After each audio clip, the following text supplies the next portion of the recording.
أعوذ بالله من الشيطان الرجيم. بسم الله الرحمن الرحيم.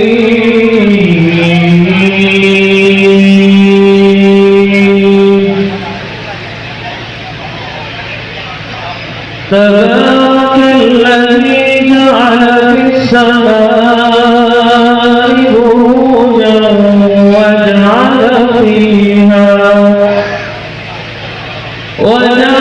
فيها سراجا وقمرا منيرا. وهو الذي جعل الليل والنهار خلفة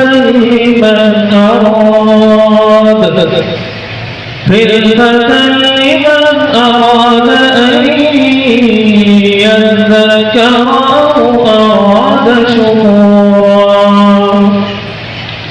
وعباد الرحمن الذين يمشون على الأرض